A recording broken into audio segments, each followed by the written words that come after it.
Hello, amazing souls, and welcome. So glad you're here. For our latest deep dive from vibrations and manifestations, we are going to get into a topic that is so powerful: energetic decluttering, or as I like to call it, spiritual housekeeping. Let's just start with this, right? This is really the heart of everything we're talking about today. If you want to attract all that new, beautiful, abundant energy into your life, you've got to make some room first. You just can't do it when your vibe is full of, well, expired leftovers. It's as simple and as profound as that. This whole idea really hit me in a huge way not too long ago. I was just on a bike ride, totally normal day, and it happened to be trash day in my neighborhood. I'm riding past all these overflowing bins, old mattresses, boxes on the curb, and it just clicked. I had this big aha moment. This wasn't just people throwing out junk. It was this beautiful, sacred ritual of making space. And I realized this is the law of vacuum playing out right here on the sidewalk. So that really got me thinking about all the other kinds of clutter we hang on to. Because, let's be real, it is so much more than just a messy room. It shows up in these sneaky little ways that we don't always notice, but we can definitely feel. So yeah, we've got the obvious physical stuff, right? But what about the mental clutter? That conversation you keep replaying in your head over and over? Or the emotional clutter, like that guilt you've been carrying around for years? And oh my gosh, the digital clutter. The endless notifications and emails pulling you in a million directions. And then there's the big one, vibrational clutter. That's that old story you tell yourself about who you are, a story that just doesn't fit anymore. All of it, it's all taking up precious space. And here's the bottom line, the thing we really have to remember. We simply can't receive clarity when we're clinging to chaos. It's just not possible. When we clear this stuff out, we're not just tidying up. We're actually creating this wide open channel for our intuition to speak to us, for new opportunities to just flow right in. And okay, I know this might sound a little woo, but it's not just a spiritual idea. There's some really cool science behind this.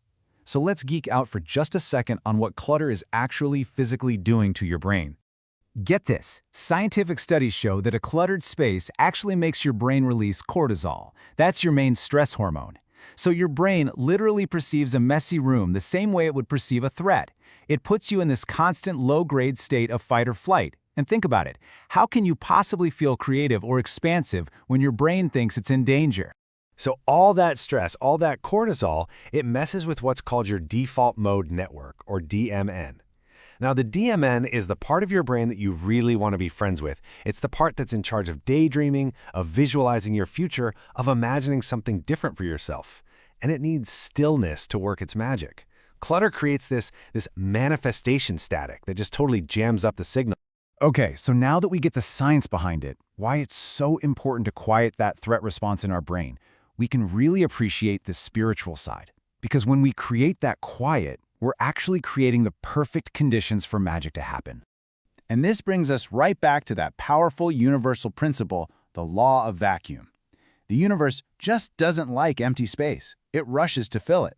So when you consciously decide to release something that no longer serves you, whether it's an old belief, a relationship, or even just a sweater that has bad vibes, you're sending out this massive, clear signal that says, hey, I'm ready. I'm making room for something better. But this is where it gets interesting, because you have a choice. Once you create that space, it can be tempting to fill it up fast out of desperation, right? With junk food or doom scrolling or just filler. Or you can choose alignment. You can let that space just be for a minute. Let it breathe. When you do that, you're signaling trust. You're telling the universe, I'm not going to settle. I'm waiting for what's truly meant for me. Okay, so theory is great, but let's make this super practical. I want to share a really beautiful little tool you can use anytime to create this sense of inner space. I call it curating your sacred shelf. Let's just try this right now, together. If you feel comfortable, go ahead and close your eyes. Just imagine a quiet, peaceful space inside of you. And in the center of that space, there's a beautiful, empty shelf. Now gently ask yourself what truly belongs here, and just place only the most essential things on it. Maybe the word peace, or the feeling of joy, or a symbol of abundance. And now for the most important part, purposefully leave a part of that shelf completely empty. That empty space, that's your open invitation for the universe to bring you a surprise. I just love this idea. Magic likes a little wiggle room. It's such a powerful reminder that we don't have to have it all figured out. We don't have to control every single outcome. That little bit of empty space you created, that's where you and the universe get to co-create something amazing. That's the wiggle room where the real magic happens. So, how do we take this amazing feeling of clarity and spaciousness and bring it into our real, everyday lives? Well, it all starts with one small, intentional step. So I'm going to ask you directly, what is one thing, just one, that you will release today to create a little bit of that wiggle room for yourself? It can be so small.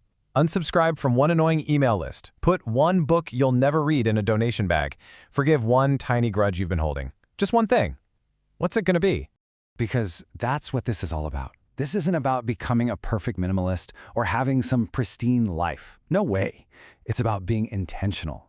It's about the conscious, loving act of letting go of what's weighing you down so you can finally make space for all the things that are ready to light you up.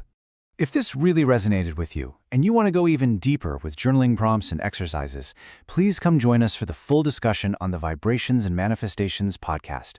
The episode is called, What Happens When You Take Out the Trash in Your Life? Thank you so much for being here with me today. Now, go make some space for magic.